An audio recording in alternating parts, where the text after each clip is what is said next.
Things are changing in the UK. In some ways, it feels like we are only one incident away from mass protests in the streets.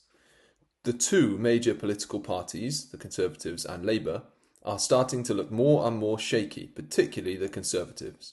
And Nigel Farage, along with his Reform Party, promising to bring a populist revolution, is gaining more and more momentum in the polls. There are huge swathes of the country who feel forgotten and mistreated by the globalist elites of the country who live their lives in the wealthy homes in the leafy suburbs of the south of England. The discontent has largely stemmed from the government's policy towards legal and illegal migration. Migration has become the one issue driving all others in UK politics. For those less familiar with the UK, the dissatisfaction around migration comes from two main things. Firstly, the last few years have seen a huge rise in the number of small boats crossing the Channel and arriving in England, having come from refugee camps in Calais. These are mostly young men, according to the statistics, who are refugees in a safe country, which is France, but are still making the trip across the Channel to look for a better future. And many have suggested that housing these refugees in hotels is unfair and increases the crime rate of the surrounding area. Secondly, ever since the premiership of Tony Blair, so that's 1997 to 2007, the number of legal migrants has also skyrocketed, increasing pressure on public services. And many politicians would argue that these migrants have increased the economic productivity of the country.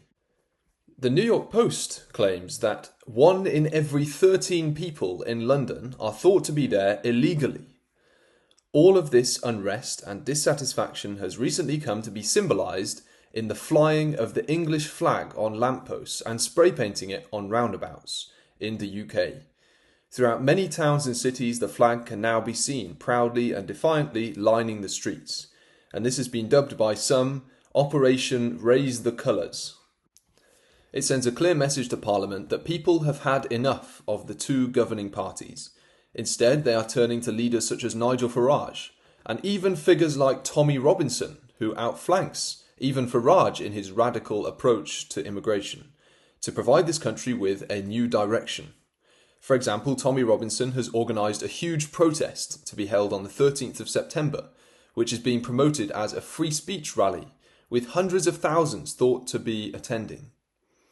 Each flag that appears on a lamppost is a further vote of no confidence in Kemi Badenoch's Conservative Party and Keir Starmer's government. Either the major parties will have to be more serious in how they listen to what the public say about immigration, or a completely different set of political parties will be in government before too long. For Bible students who have no part in the politics of this world, this shift in the UK is particularly interesting.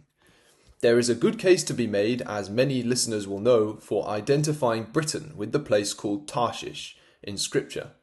Scripture defines Tarshish as a maritime power, in Psalm 48 verse 7, which is to the west of Israel, Jonah 1 verse 3, that traded in silver, iron, tin and lead, Ezekiel 27 verse 12, and is a latter-day trading power with independent colonies in Ezekiel 38 verse 13. And when combining all of these characteristics together, Britain is by far the best contender for the Tarshish power described in Scripture. The merchants of Tarshish and her young lions, as described in the prophecy of Ezekiel 38, do not join with the gathering of nations that attack the Jewish people in the latter days. Instead, they question the invader and act as a separate block of nations. Britain's separation from the European Union reflected the alignment of nations demonstrated in Ezekiel 38. And this separation has been shown in many ways throughout the ages. Even in the Middle Ages, when the Holy Roman Empire was in full sway, the English translation of the Bible and Protestantism resulted in a fault line between Britain and Catholic Europe. The trajectory of the two land masses has always been different. According to Bible prophecy, in the latter days we expect to see Britain as a confident pro-Israel trading power with ties to the Gulf regions and a collection of independent young lion powers.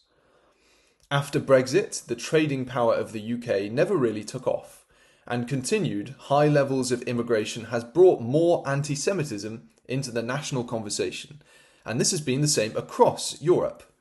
Additionally, the globalist technocratic Starmer government has sought for closer ties with Europe rather than moving away, even after the UK secured a better deal than the EU with the US and the Trump administration because they could operate independently.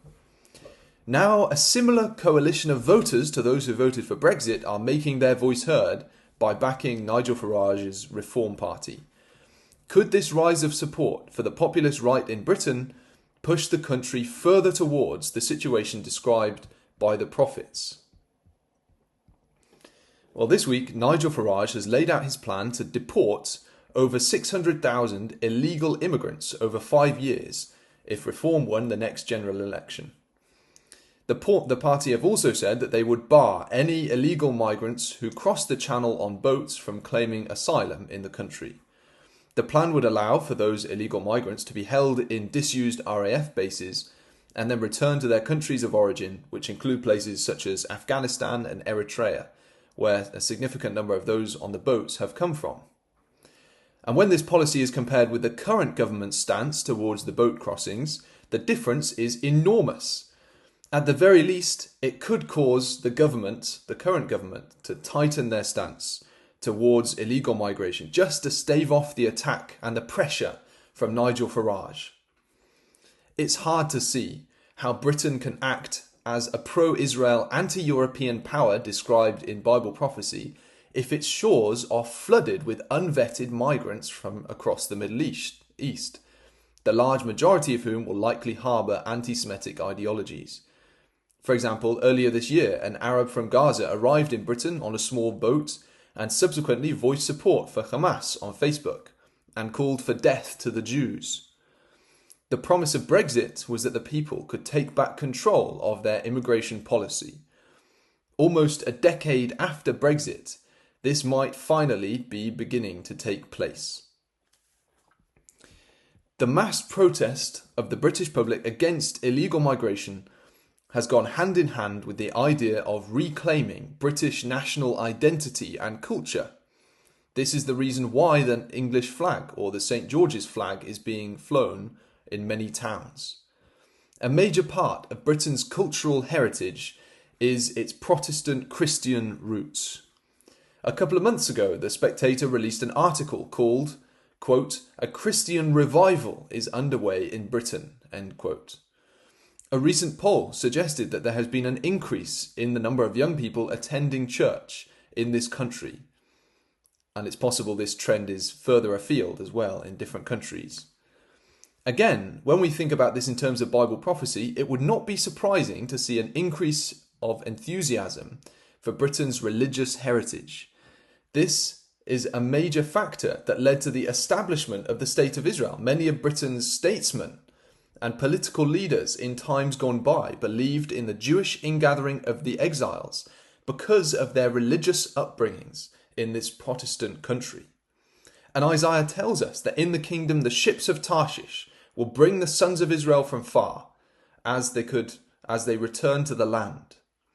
A cultural revival of Christianity in this country, however small it might be, could allow Britain to grow closer to the Tarshish role laid out in the Bible. Things in Britain are changing, and we wait to see how they will work to perform the role that God has given Britain as the Tarshish power described in Ezekiel 38. This has been Daniel Blackburn joining you for this week's edition of Bible in the News.